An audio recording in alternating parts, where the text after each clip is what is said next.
Labour won't spend its way out of Tory mess, says Sir Keir Starmer. Sir Keir Starmer is to warn that Labour won't be able to spend our way out of the mess left by Tories, even though he recognises the need for investment.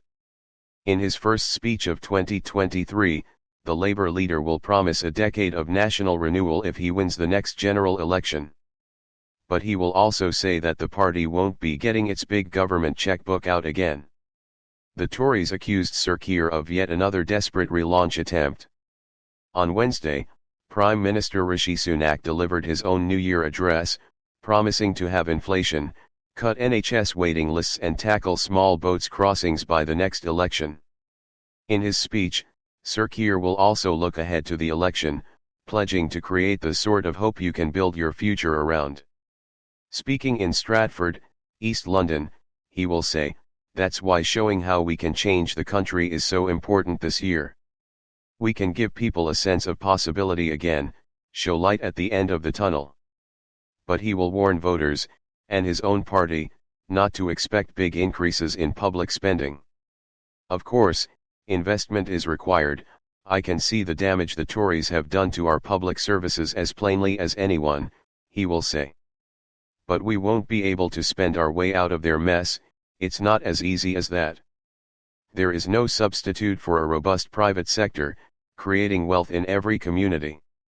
He also promised to set out new policies in the coming weeks that will form the heart of Labour's next manifesto. Labour has already promised large-scale constitutional change, including abolishing the House of Lords.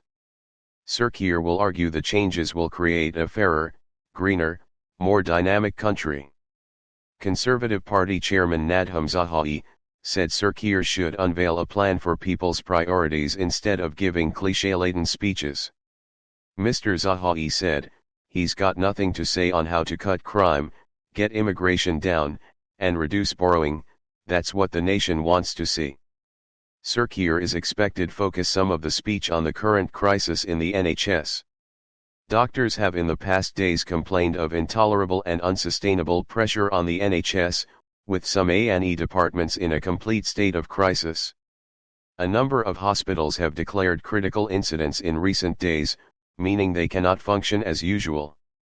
The health charity The King's Fund has found the NHS needs investment of £9.2 billion just to modernise equipment and carry out urgent repairs on buildings. Earlier this year, a group of MPs said the NHS was already in the worst workforce crisis in its history. In England, the NHS is short of 12,000 hospital doctors and more than 50,000 nurses and midwives. 5 pledges. In his first speech of the year, Prime Minister Rishi Sunak asked the public to hold me to account on cutting NHS waiting lists. He also pledged to have the UK's inflation rate this year as one of 5 promises to voters.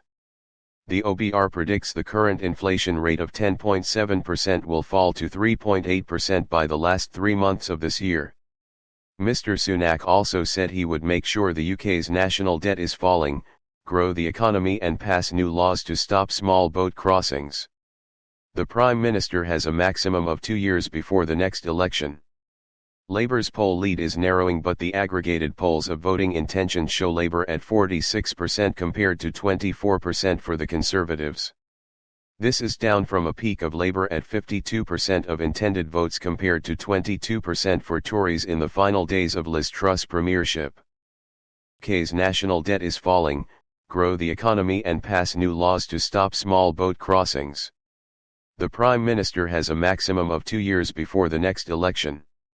Labour's poll lead is narrowing, but the aggregated polls of voting intentions show Labour at 46% compared to 24% for the Conservatives.